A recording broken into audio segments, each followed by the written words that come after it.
In the year 2147, the city of New Delhi buzzed with neon lights and towering skyscrapers. Hover cars zipped through the air, and holograms advertised everything from robotic pets to virtual vacations. But amidst all this futuristic chaos, there was one thing missing: real human emotion. Arjun lived alone in a tiny apartment on the outskirts of the city. His home was cluttered with old instruments, a dusty guitar, a cracked tabla, and his most prized possession, a grand piano that had been passed down from his grandfather. While everyone else listened to music created by artificial intelligence, AI, Arjun preferred playing melodies with his own hands. He believed that music should come from the heart, not from cold machines. Every evening, after finishing his job as a data sorter, Arjun would sit at his piano and play. His fingers danced across the keys, bringing life to tunes that no one else seemed to care about anymore. One song he loved to play was an old romantic Bollywood classic.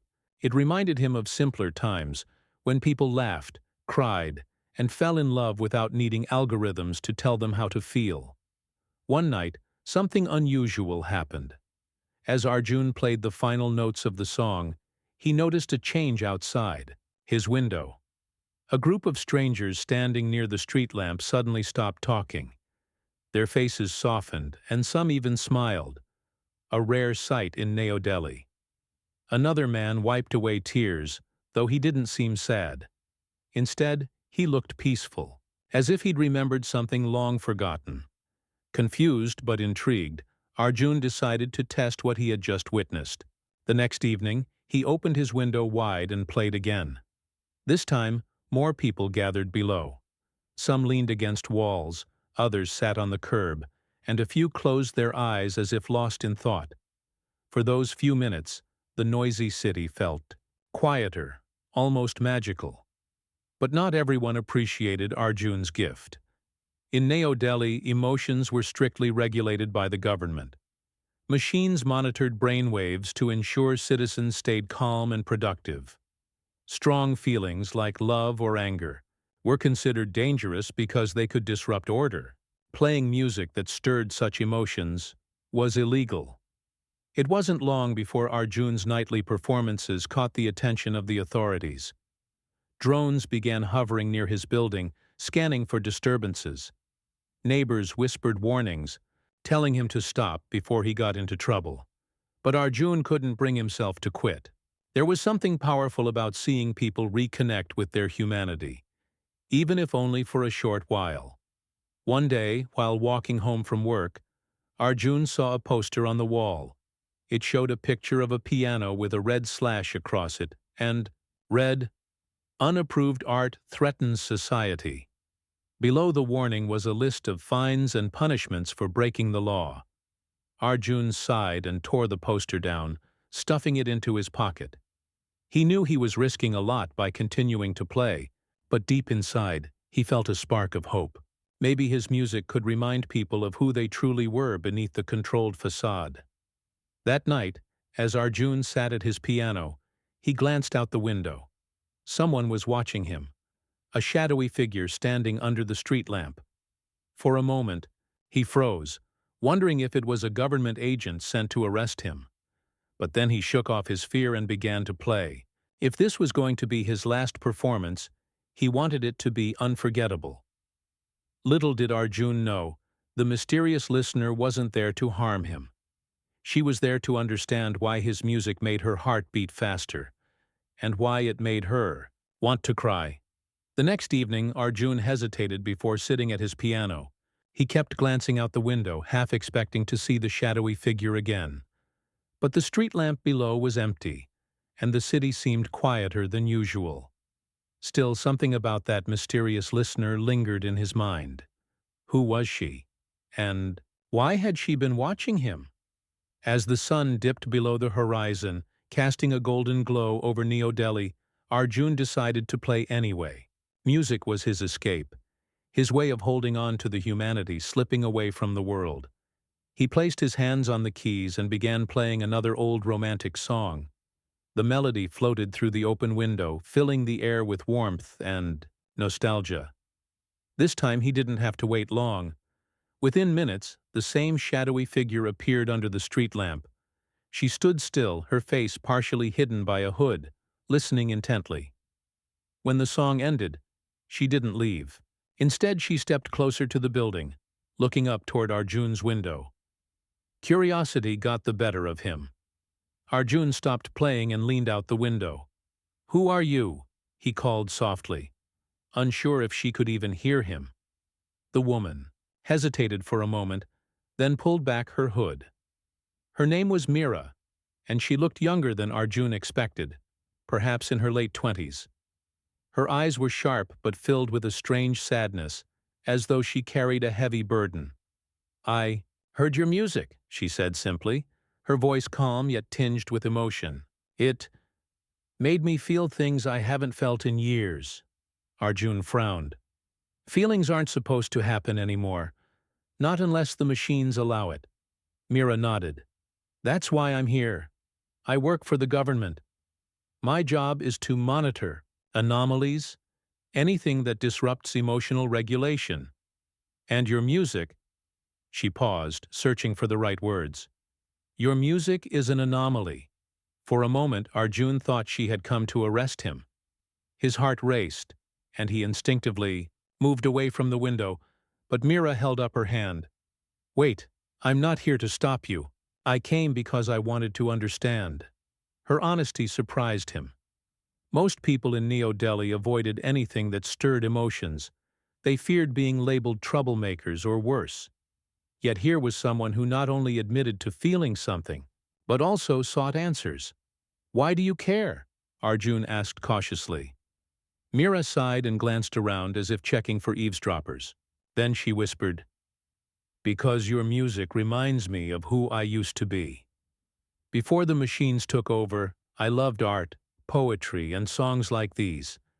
Now all of that feels distant, like a dream I can't quite remember." Something about her words resonated with Arjun. He invited her upstairs, and after a brief hesitation, she agreed. Inside his cluttered apartment, they sat facing each other, the grand piano between them like a silent witness. They talked for hours. Arjun shared his love for music, explaining how each note carried meaning beyond what machines could replicate. Mira listened intently, occasionally asking questions. In turn, she told him about her work as a scientist tasked with maintaining emotional control systems. She admitted that while she believed in order, she sometimes doubted whether suppressing emotions was truly the right path. "You're risking a lot by playing," Mira warned. "If anyone finds out, they'll shut you down, or worse." "I know," Arjun replied firmly. "But if my music can make people feel alive again, even for a moment, isn't it worth the risk?" Mira didn't answer immediately. Instead, she reached out and touched the piano keys lightly, producing a soft, disjointed sound. It was clear she hadn't played in years, if ever, but the act itself seemed to stir something deep within her. When she finally spoke, her voice was barely above a whisper. "Maybe you're right. Maybe we've lost too much already." Before leaving, Mira promised not to report him, for now. But as she walked away, Arjun couldn't shake the feeling that their meeting would change everything. Little did he know, Mira's presence in his life was about to bring both danger and hope. Over the next few days, Mira became a regular visitor to Arjun's apartment. At first, she would only come late at night, when the streets were empty, and the risk of being seen was minimal. But as their bond grew stronger, her visits became more frequent. She listened intently as Arjun played his piano, her face lighting up with emotions that seemed both foreign and familiar to her. One evening, after finishing a particularly heartfelt melody, Arjun turned to Mira. "Do you know why I keep playing these songs?" he asked softly. Mira shook her head. "I assumed it was because you love music." "That's part of it," Arjun admitted. "But there's more. I believe these songs have power. Real power. They remind people what it means to be human. To feel joy, sadness, love, even pain. These are things we've forgotten how to do. Mira frowned. You're talking about breaking the rules. Emotions aren't just personal. They affect society. If everyone starts feeling again, chaos could break out. Arjun leaned forward, his eyes intense. Or maybe we'll remember how to live. Think about it, Mira. What kind of world is this if we can't cry when we're sad or laugh when we're happy? We're not robots. We're supposed to feel. His words lingered in the air, heavy with meaning. For a moment, Mira didn't respond. Then she whispered, "What do you plan to do?" "I want to create a playlist," Arjun said firmly. "The top 10 romantic Bollywood songs that can bring back real emotions in people. Songs so powerful they'll wake up the entire city, if not the world." Mira stared at him, torn between admiration and fear. "That's dangerous, Arjun. If the government finds out, they already know something's happening." Arjun interrupted. "Drones are watching me. Posters warn against unapproved art, and yet I'm still here. I have to try, Mira. Don't you see? This isn't just about music. It's about hope." After a long silence, Mira nodded slowly. "If you're going to do this, I'll help you." Her offer surprised Arjun. "Why would you risk everything for this?" "Because you're right," she said quietly. "We've lost too much. And maybe your music can show us the way back."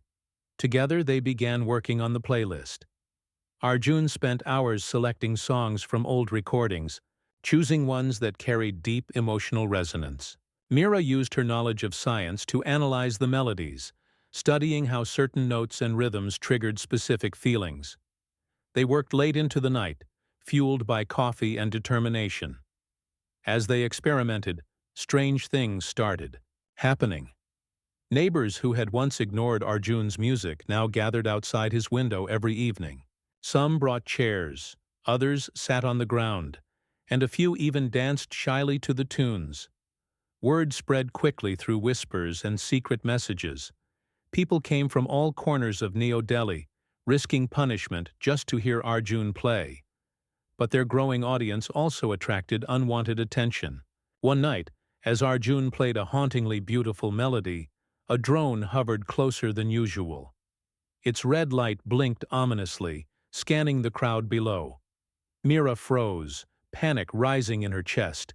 "We need to stop," she urged, tugging at Arjun's sleeve.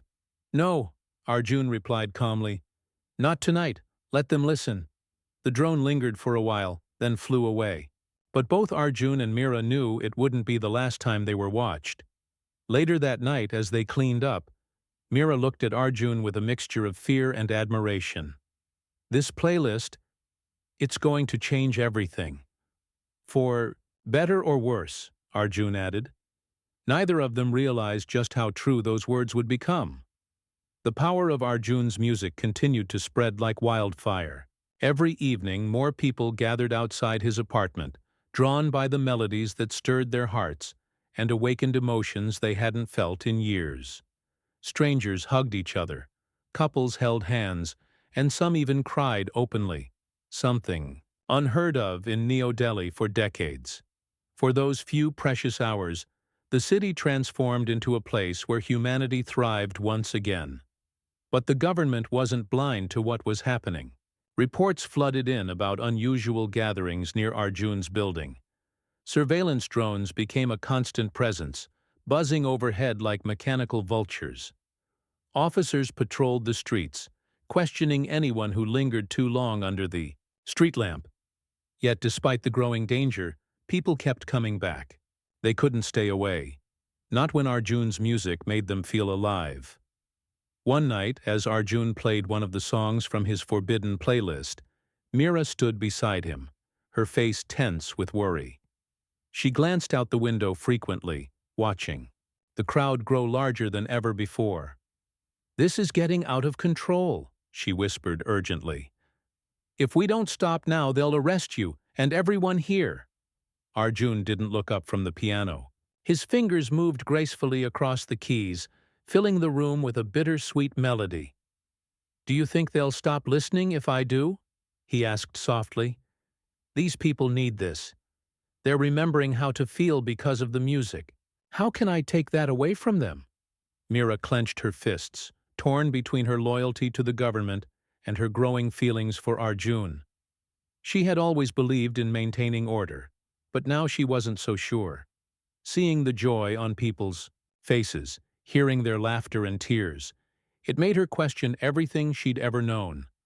Suddenly, a loud siren pierced the air. Red lights flashed as several police vehicles screeched to a halt outside the building. Officers poured out, shouting orders and dispersing the crowd. People scrambled to flee, but many refused to leave, clinging to the last notes of Arjun's song. "Arjun, we have to go." Mira grabbed his arm, panic rising in her voice. He hesitated, his hands still resting on the piano keys. Then, with a deep breath, he nodded. Together, they slipped out the back door just as officers stormed into the apartment. Outside, chaos reigned. Drones scanned the area and spotlights illuminated the narrow alleyways. Arjun and Mira ducked behind crates and trash bins, trying to stay hidden. Their hearts pounded as they ran through the darkened streets, dodging patrols and avoiding cameras. Finally, they reached an abandoned theater on the edge of the city. It was old and crumbling, its marquee faded and broken, but it offered shelter, for now. Inside, Arjun collapsed onto a dusty chair, his chest heaving. Mira paced nervously, her mind racing. "They'll find us," she said, her voice trembling. "You know that, right? There's no way they'll let this go." "I know," Arjun replied calmly. "But I'm not giving up. Not yet." Mira stopped pacing and stared at him. "What are you planning?" Arjun stood up, determination burning in his eyes. "We finish the playlist, all 10 songs, and then we play them one last time, in front of everyone. If we're going down, we might as well make it count." Mira hesitated, then nodded. "All right. But if we're doing this, we're doing it together." For the first time since meeting him, she felt truly alive. The fear of being caught was still there, but so was hope, a fragile, flickering flame that refused to die. Together, they vowed to ignite a revolution, one melody at a time. The abandoned theater became their hideout, a crumbling sanctuary where Arjun and Mira worked tirelessly to complete the playlist. Each day brought new challenges, avoiding drones, scavenging for food, and staying one step ahead of the authorities, but neither of them gave up. They were driven by a shared purpose, to remind New Delhi what it meant to feel. Arjun spent hours at an old, battered piano they had found backstage. Its keys were yellowed with age, and some notes sounded faintly off, but it was enough. Together, they refined the final songs on the list, choosing melodies that carried the deepest emotional weight. Mira used her scientific knowledge to analyze the music's effects, ensuring each song would resonate with listeners in the most powerful way possible. Despite their determination, tensions simmered between them. Mira grew quieter as the days passed, her mind clouded with doubt. She couldn't shake the feeling that she was betraying her duty to the government. Every time she thought about the rules she was breaking, guilt gnawed at her. Yet, whenever she looked at Arjun, his unwavering resolve and the passion in his eyes, she felt torn. One evening, as they prepared for the final rehearsal, Mira finally broke her silence. "What happens after this, Arjun?" she asked, her voice trembling. "Even if we play all 10 songs, even if people feel again, do you really think it will change anything? The government won't just let us win." Arjun stopped playing and turned to face her. His expression was gentle but firm. "I don't know what will happen," he admitted. "Maybe we'll fail. Maybe they'll arrest us or worse. But I do know one thing. If we don't try, nothing will ever change. We can't keep living like machines, Mira. Not when there's still hope." Mira nodded, though her heart was heavy. She wanted to believe him, but fear lingered in the back of her mind. That night, as Arjun slept fitfully on a pile of old curtains, Mira slipped out of the theater. She told herself she was only going to check for danger, but deep down, she knew the truth. She needed answers. She made her way to a nearby government surveillance post, her steps hesitant.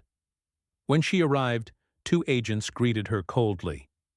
"You're late," one of them said. "We've been monitoring your movements. You've been working with the musician." Mira swallowed hard, her hands trembling. I came to report him," she stammered. "He's planning something big. A performance to incite mass emotional disruption." The agents exchanged glances, then nodded. "Good, tell us everything." For the next hour, Mira spilled details about the playlist, the theater, and Arjun's plans. As she spoke, tears welled up in her eyes, but she forced herself to continue. She convinced herself it was for the greater good, that stopping Arjun would prevent chaos. But as the agents prepared to leave, one of them handed her a small device. "Plant this in the theater," he ordered. "It'll help us track his every move." Mira took the device, her stomach churning with guilt. She returned to the theater and hid the tracker under a stack of props, far from where Arjun usually stayed. Then she sat alone in the dark, hugging her knees and fighting back tears. The next morning, Arjun noticed her red-rimmed eyes, but didn't ask questions. Instead, he smiled softly and said, "We're almost there, Mira. Just a little longer." Mira, forced to smile, but inside, she felt like she was being torn apart. She had betrayed him, but she had also given him enough time to finish the playlist. Now it was up to fate to decide what happened next. The day of the final performance arrived, and tension hung thick in the air.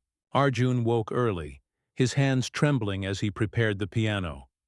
Mira avoided his gaze, guilt weighing heavily on her heart. She had betrayed him, but she couldn't bring herself to confess. Instead, she focused on helping set up the theater, arranging chairs they had scavenged from nearby ruins, and hanging faded curtains to give the space a sense of grandeur. By evening, the news of Arjun's final concert had spread like wildfire. People risked everything to attend. Workers left their jobs, families ventured out together, and even those who had once feared emotions came to listen. The streets leading to the theater were packed with crowds, all drawn by the promise of feeling alive again. Some carried candles, others held hands, and many whispered stories of how Arjun's music had changed them. As the sun dipped below the horizon, casting long shadows across the city, the theater began to fill. The seats creaked under the weight of eager listeners, and those who couldn't find a spot stood near the walls or sat cross-legged on the floor. The atmosphere was electric, charged with anticipation and hope. Arjun stood backstage, taking deep breaths to calm his nerves. He glanced at Mira, who gave him a small, encouraging nod. For a moment their eyes met, and though neither spoke, Arjun sensed her support. He didn't know about the tracker or her betrayal, and Mira hoped he never would. Finally, it was time. Arjun walked onto the makeshift stage, the spotlight casting a warm glow over him. The crowd fell silent, their eyes fixed on him. He sat at the battered piano and placed his hands on the keys. Then, without a word, he began to play. The first song was soft and gentle, a melody that tugged at the heartstrings. As the notes filled the room, people closed their eyes, letting the music wash over them. Tears streamed down faces, and some hugged their neighbors tightly. By the second song, laughter erupted, a sound so rare in New Delhi that it felt almost otherworldly. With each passing song, the emotions grew stronger. A mother wept as she held her child close. An elderly man smiled, remembering love long lost. Even soldiers stationed outside the theater paused, unable to ignore the pull of the music. But just as Arjun started the ninth song, chaos erupted. Red lights flashed, and the doors burst open as government agents stormed inside. They shouted orders demanding everyone leave immediately. Drones hovered above, scanning the crowd with menacing precision. For a moment, panic gripped the audience, but then something extraordinary happened. Instead of fleeing, the people stayed seated, refusing to abandon the music. One woman stood up and sang along with the melody, her voice clear and defiant. Others joined in, their voices blending into a powerful chorus. Mira watched from the wings, tears streaming down her face. She realized that no matter what happened next, Arjun's music had already won. It had awakened something unstoppable, a hunger for freedom and emotion that no machine could suppress. When the 10th and final song began, Arjun played with every ounce of passion he had. His fingers flew across the keys, pouring his soul into the melody. And this time, Mira stepped onto the stage, standing beside him. Together they faced the crowd, united in their defiance. As the last note echoed through the theater, the agents moved closer, ready to arrest them. But the people surged forward, forming a protective barrier around Arjun and Mira. Their message was clear. They wouldn't let the music be silenced. Not now. Not ever. The standoff in the theater felt like it lasted an eternity. The government agents shouted orders, their weapons raised, but the crowd refused to back down.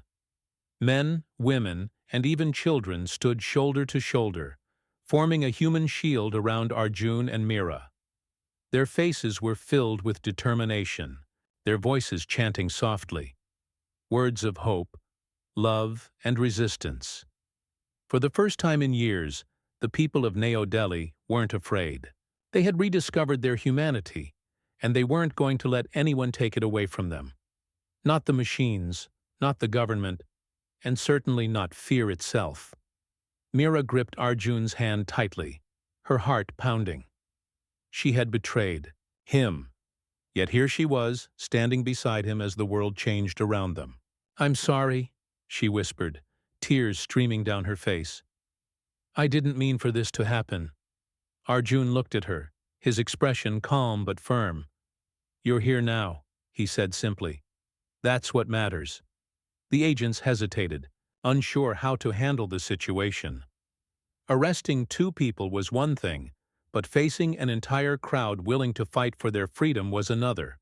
News of the uprising spread quickly through the city, thanks to whispers and secret messages shared among citizens.